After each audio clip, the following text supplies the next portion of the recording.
Frères et sœurs, nous vous saluons à nouveau dans le nom de notre Seigneur Jésus-Christ.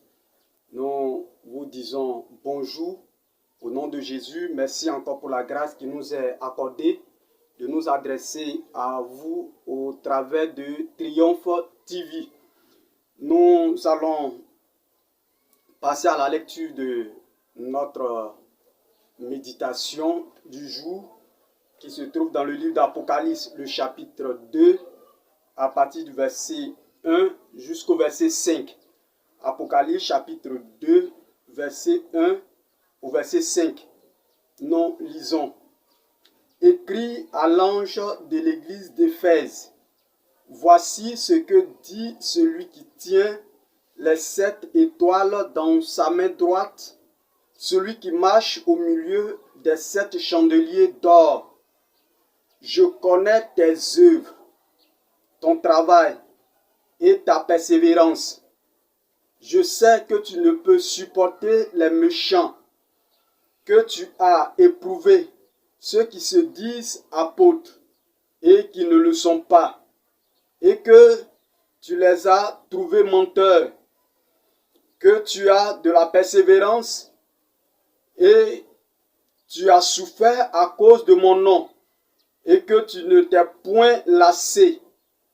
Mais ce que j'ai contre toi, c'est que tu as abandonné ton premier amour. Souviens-toi donc d'où tu es tombé. Répands-toi et pratique tes premières œuvres. Sinon, je viendrai à toi et j'ôterai ton chandelier de sa place, à moins que tu ne te répandes. Que Dieu bénisse l'écoute de sa parole. Apocalypse est le seul livre qui débute par une parole de promesse, de bénédiction pour tous ceux qui écoutent et qui lisent la parole de Dieu, qui l'écoutent et qui la gardent. Au chapitre 1, verset 3, il nous dit « Car la fin est proche.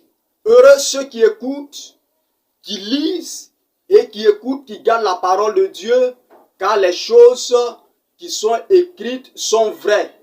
Et la fin de ces choses approche. » Et ce livre se termine par des menaces de malédiction pour tous ceux qui retranchent ou qui ajoutent quelque chose à son contenu. Apocalypse est avant tout une révélation de Jésus-Christ que Dieu a donné à son Fils.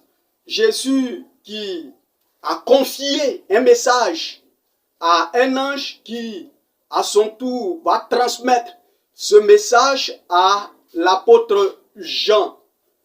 Jean, en ce moment, à cette époque, était très âgé et le dernier survivant des apôtres de Jésus-Christ.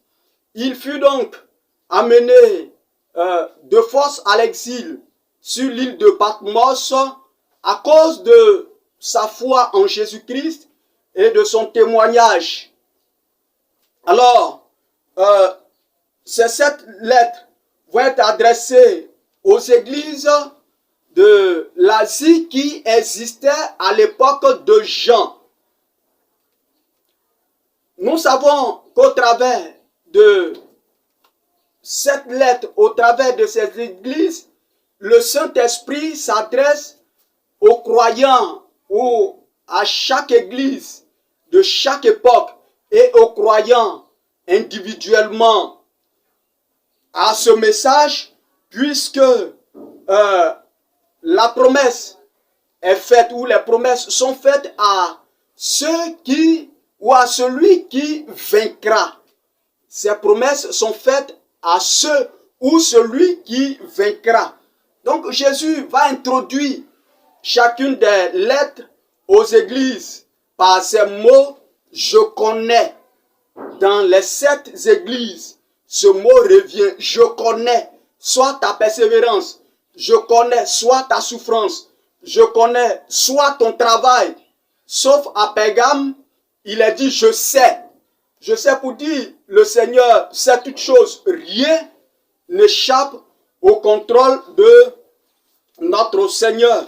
Le but de ce passage ou de ce message, de cette prophétie ou révélation est, dans un premier temps, d'exhorter, encourager, faire connaître et révéler les événements qui vont arriver bientôt. Le but de cette révélation, de cette prophétie, premièrement, est d'exhorter, encourager ou faire connaître et révéler les événements qui vont arriver bientôt. Et aussi avertir les églises des dangers et des tentations et des erreurs qui la menacent. Alors Jean va se faire le porte-parole de Jésus-Christ pour réprimander les églises au sein duquel le péché était en vogue en ce temps-là. Alors il va les appeler à la repentance et au retour du premier amour. D'où notre passage que nous avons lu, l'adresse qui est lancée à l'église d'Éphèse que nous avons lu. Bien aimé, notre exhortation de ce jour a pour thème qui est le suivant. Le premier amour est meilleur. Le premier amour est meilleur.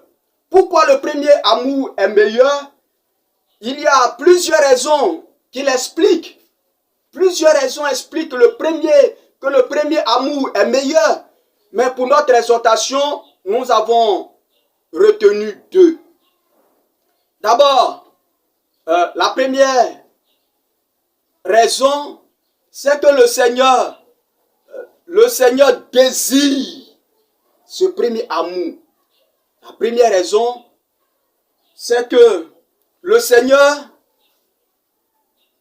désire ce premier amour. Le Seigneur désire ce premier amour. Oui, pourquoi le Seigneur désire ce premier amour? Lorsque nous lisons ce passage, il a dit, voici ce que j'ai contre toi, c'est que tu as abandonné ton premier amour. Oui, cet amour que le Seigneur certainement désirait, ton zèle qu'il approuvait, ton service qu'il approuvait, qu'il aimait. Oui, lorsque tu es zélé pour l'œuvre du Seigneur, ton ardeur, ta consécration, cette chaleur, oui, la joie de venir dans la maison du Seigneur, de se mettre à part, de rechercher le Seigneur qui occupait donc la première place dans ta vie. Alors c'est ce que le Seigneur désirait certainement. En disant, lorsque nous avons vu ce passage, il dit, tu as abandonné cet amour-là, cette première place que tu réservais au Seigneur, ton attachement au Seigneur, à son service. Oui, bien-aimé, ce que l'on faisait pour le Seigneur, le plus possible, ce que le Seigneur mettait sur notre cœur, à faire son œuvre, que le Seigneur nous donnait de faire, nous le faisons le plus tôt possible. Dans la mesure où le Seigneur nous donnait la force, on se consacrait, on se forçait à finir cette tâche, cette œuvre. Parce que nous avons un désir ardent du Seigneur de faire son œuvre. Alors, ce premier amour est le désir donc du Seigneur. Le Seigneur occupait, comme je l'ai dit, la première place. Et aujourd'hui, on faisait tout pour que le Seigneur puisse être heureux, le cœur du Seigneur soit réjoui. Et deuxièmement, la deuxième raison, bien-aimé, c'est que le premier amour a été délaissé. Le premier amour a été délaissé ou abandonné. C'est ce que le passage nous dit. Oui, le premier amour a laissé la place à l'expérience du passé qu'on racontait.